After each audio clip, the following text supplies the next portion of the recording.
Hey guys, so a lot of people have wanted me to check out the iOS 7 GM edition on the iPhone 4, so here is that video. So let's see here, just confirm that it is the iPhone 4 A1332 and has this little thing. Okay, let's boot it up.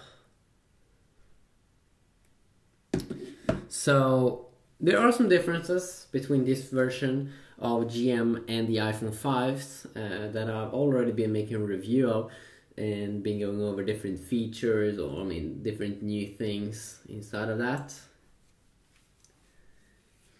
So the reason also why I'm booting up here is so people can see how quick or how long time it is there in terms of the boot up process.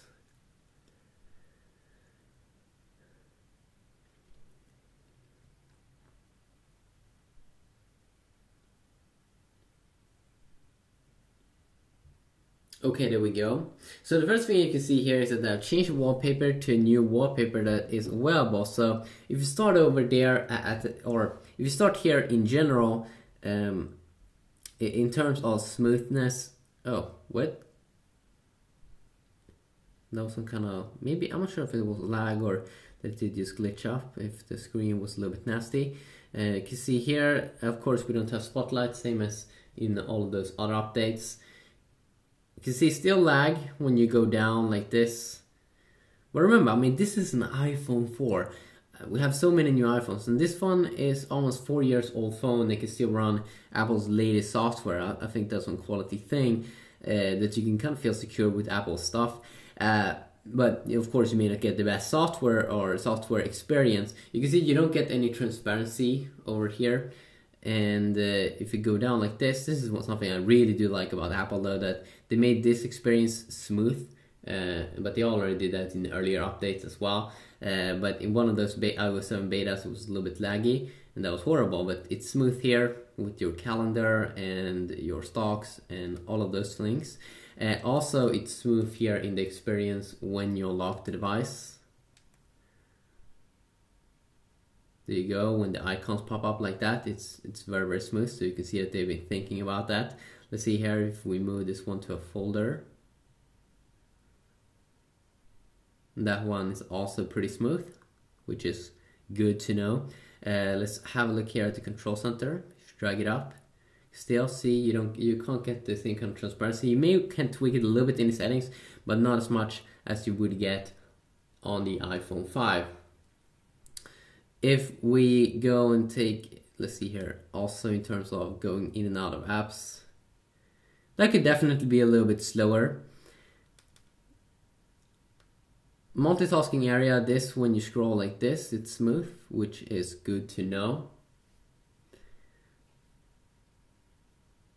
Oh, wait a sec. Just fire up some other apps as well.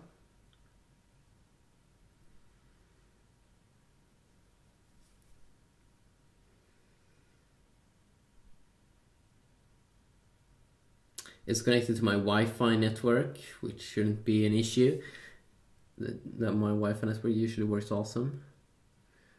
But of course, with a single core, in terms of loading times, might be a little bit slow here and there. You might want to upgrade iPhone. These thumbnails here take some time to load a little bit. Let's go to the movie section.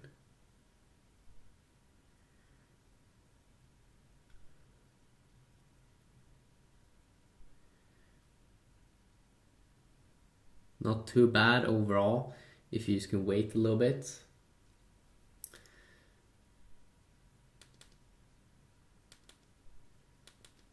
Usually the transition when you want to pop up something like the multitasking area right now, it's kind of smooth, look at this.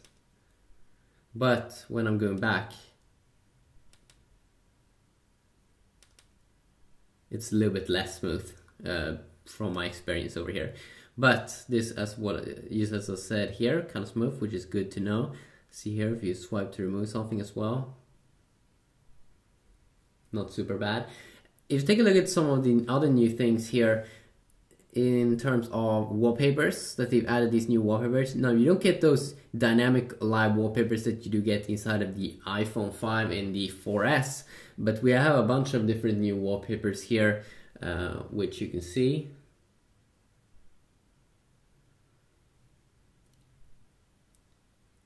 And I'm using one of them at the moment. Let's try this one for an example. It's probably one of my favorites.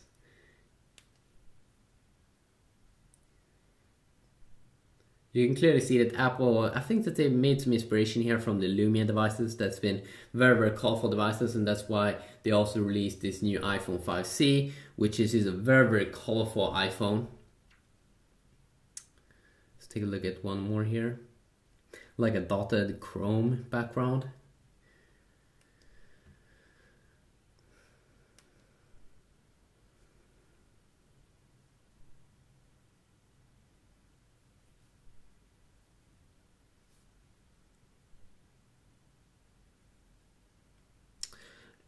So you don't get the dynamic wallpapers, but you get a ton of new different wallpapers that I just showed you there.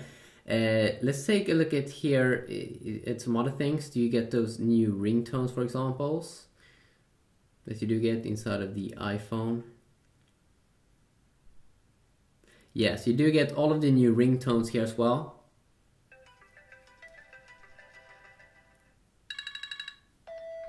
We can just go over them pretty quick.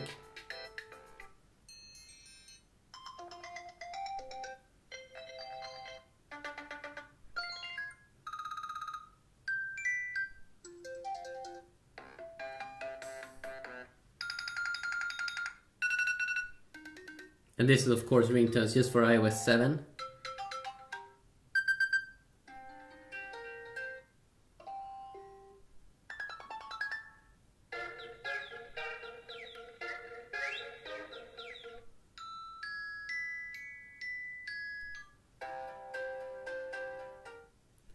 And then of course, let's see here. I do like the last one over there. I mean, this is a beautiful one. And then you do get the old ringtones that you do get in iOS 6 in a classical folder here.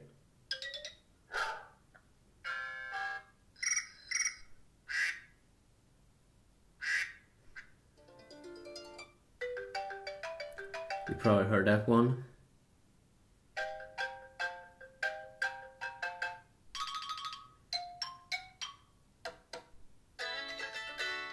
And then you do, then they have replaced the alert tones as well with some new alert tones.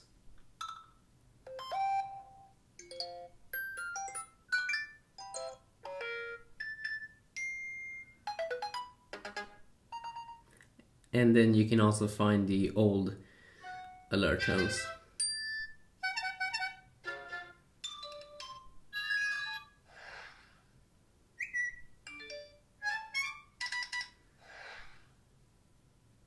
So quickly look at that.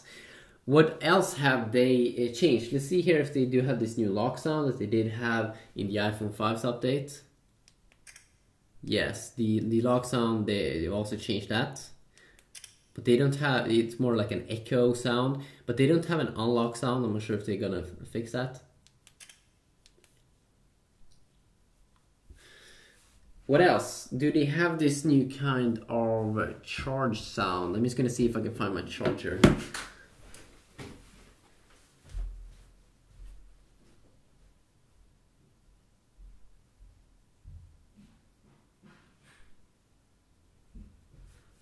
So I did find the cable. Let's see here if we do have this new sound when you are charging your smartphone that you did get in the iPhone 5. Yes, they replaced that thing as well.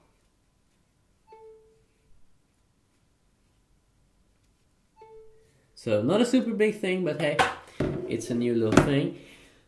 What else? What else? What else? What else? What else? Of course, you don't get Siri inside of the iPhone 4, so you don't get that new Siri mic sound and everything.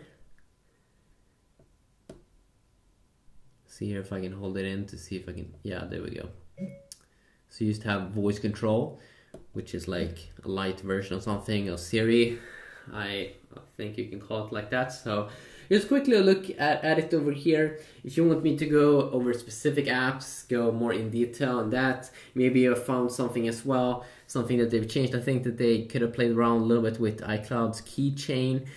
They could have done, or they might have done that. So, but if you know any specific more new features inside of this, of course you can tell that in the comment section down below, or if something that I missed, I probably missed a ton of things. But just quickly a view and look at it over here. Definitely probably worth updating to, especially if you're on one of those earlier betas. This is probably also going to come out to the general public, I think, on September 18th, which is going to be like Monday next week, I think. I mean, depending on when you're watching this video, but if you're watching this video on the upload date, then definitely that will be the date where you can also enjoy some of these new things without having to be a developer. Yeah, have a good day.